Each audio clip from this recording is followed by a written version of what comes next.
Hi friends, welcome to smart పోక్షిత. ఈరోజు మన రెసిపీ వచ్చేసి బ్రెడ్ హల్వా.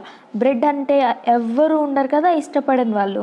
చిన్నపిల్లల నుంచి పెద్దవాళ్ళ వరకు అందరూ నచ్చే ఈ బ్రెడ్ హల్వాని ఎలా చేసుకోవాలో ఈజీగా క్విక్గా చేసేసుకుందాం. అండ్ బ్రెడ్ ఫ్రై చేసి ఇచ్చినా కానీ చాలా బాగా లైక్ చేస్తారు పిల్లలు. అలా కాకుండా ఇలాగ స్వీట్ లాగా చేసి పెట్టారంటే ఇంకా టేస్టీగా ఉంటుంది. మళ్ళీ మళ్ళీ చేసి పెట్టమని మిమ్మల్ని అడుగుతారు. కాబట్టి ఈ రెసిపీని ఎలా చేయాలో చూసి ఫాలో అయిపోండి. ఇప్పుడు బ్రెడ్ ఫ్రెష్ బ్రెడ్ అయి ఉండాలి, మిల్క్ బ్రెడ్ అయి ఉండాలి.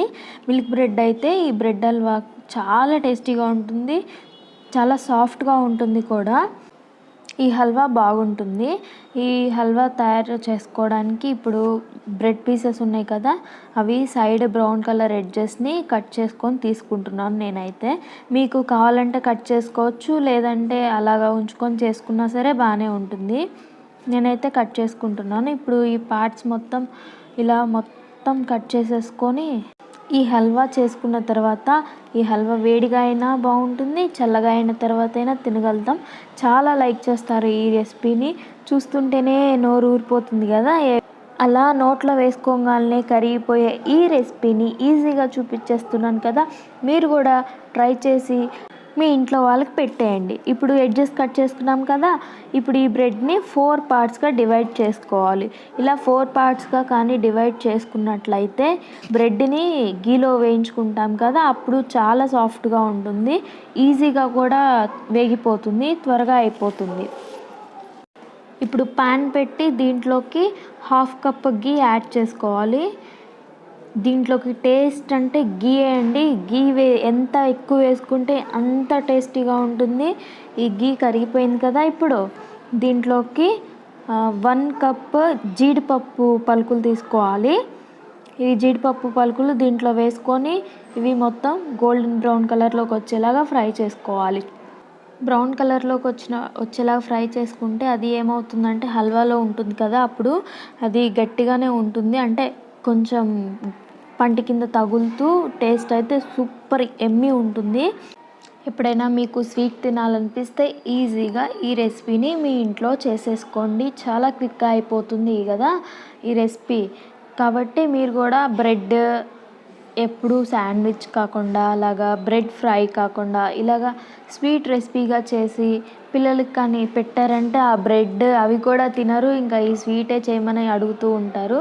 ఇప్పుడు ఇవైతే ఫ్రై అయిపోయాయి కదా, కొంచెం బ్రౌన్ కలర్లో వచ్చింది కదా, గోల్డెన్ బ్రౌన్ కలర్. ఇవి లైట్ బ్రౌన్ కలర్లో వచ్చినప్పుడే తీసి పక్కన పెట్టుకోవాలి. ఇవి ఆరిపోయిన తర్వాత మళ్ళీ కలర్ వస్తాయండి. కాబట్టి ఇవి గోల్డెన్ బ్రౌన్ కలర్లోకి ఫుల్ వస్తే అప్పుడు తీసి తర్వాత ఒక 5 మినిట్స్ ఆగాక బాగా డార్క్ అయిపోతుంది. కాబట్టి ఇలా లైట్ కలర్లో ఉన్నప్పుడే తీసేసుకుంటే తర్వాతకి బాగుంటుంది. అదే ప్యాన్లో ఇప్పుడు ఒక 1/2 కప్ వరకు రైజిన్స్ వేసుకోవాలి, అంటే కిస్మిస్లో. మీకు కావాలంటే బాదం పలుకులైనా ఏవైనా వేసుకోవచ్చు, డ్రై ఫ్రూట్స్. నేనైతే కిస్మిస్ ఒక్కటే వేస్తున్నాను, జీడిపప్పు కిస్మిస్.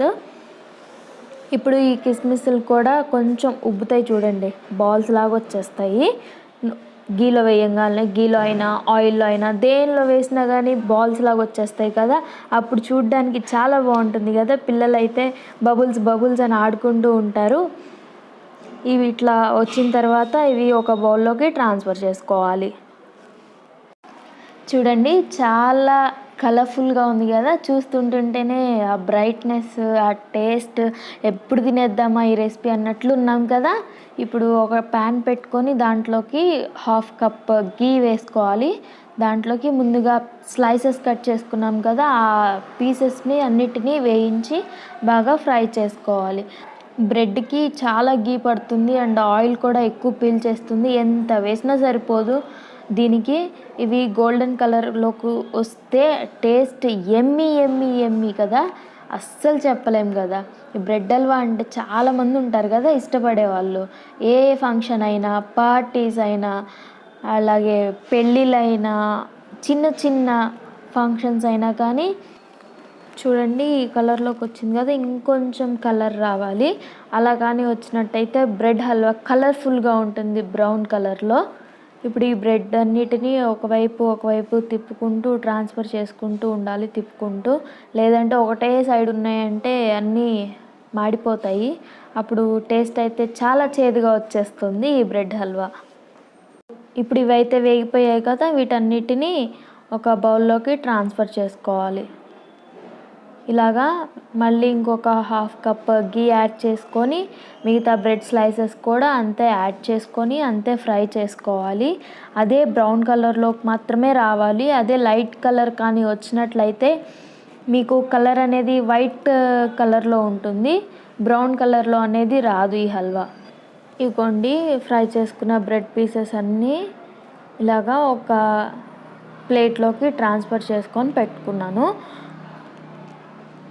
చూడండి ఎంత క్రిస్పీగా ఉందో కదా, ఇలా క్రిస్పీగా సాఫ్ట్గా ఉంటుంది. ఇప్పుడు దీంట్లోకి 1 కప్ మిల్క్ యాడ్ చేసుకోవాలి. ఇలా మిల్క్ కానీ యాడ్ చేసుకున్నట్లయితే బ్రెడ్ అనేవి కొంచెం డ్రైగా ఉంటాయి కదా, గీలో యాడ్ చేసుకున్నాం కదా, సో అవి సాఫ్ట్ కావటం కోసం ఈ మిల్క్ యాడ్ చేసుకుంటాం. అలాగే మిల్క్ యాడ్ చేసుకున్నందువల్ల టేస్ట్ అయితే చాలా సూపర్గా ఉంటుంది. చూస్తున్నారు కదా, ఈ బ్రెడ్ అన్నిటికీ మిల్క్ పట్టేలాగా మిల్క్ యాడ్ చేసుకోవాలి. ఇప్పుడు ప్యాన్ పెట్టి దీంట్లోకి 1.5 కప్ షుగర్ యాడ్ చేసుకోవాలి. దీంట్లోకి 600 ml వాటర్ పోసుకోవాలి. అంటే గ్లాసుల ప్రకారం అయితే 3 గ్లాసెస్ వాటర్ పోసుకోవాలి. ఇది షుగర్ మొత్తం వాటర్లోకి మెల్ట్ అయిపోవాలి. ఇలా కలుపుకుంటూ ఉంటే త్వరగా మెల్ట్ అయిపోతుంది. ఇదిగోండి ఇప్పుడు మొత్తం మెల్ట్ అయిపోయి కొంచెం కలర్ చేంజ్ అయింది కదా. ఇప్పుడు ఈ స్టేజ్లో ఉన్నప్పుడు మీకు కావాలంటే ఇలాచీ పౌడర్ కూడా వేసుకోవచ్చు, నేనైతే వేయట్లేదు. ఇప్పుడు ముందుగా వేయించి పెట్టుకున్న బ్రెడ్ క్రమ్స్ అన్నీ ఉన్నాయి కదా, అవి దీంట్లో వేసుకోవాలి. దీంట్లో వేసుకొని మొత్తం పాకమంతా బ్రెడ్కి పట్టేలాగా మొత్తం ఒకసారి కలపెట్టుకోవాలి. ఇలాగని కలపెట్టుకున్నట్లయితే పాకం మొత్తం అన్ని స్లైసెస్కి పడుతుంది. అప్పుడు టేస్ట్ అనేది చాలా బాగుంటుంది. ఈ స్వీట్నెస్ తగలకుండా అట్లా ఏముండదు. ఇది మొత్తం కుక్ అవ్వడానికి ఒక 15 మినిట్స్ టైం అయితే పడుతుంది. ఇప్పుడు 15 మినిట్స్ తర్వాత చూడండి ఇలా వచ్చింది కదా. ఇక కొంచెం కూడా వాటర్ లేకుండా వాటర్ మొత్తం బ్రెడ్లోకి వెళ్ళి మొత్తం ఇనికిపోయేలా ఉండాలి.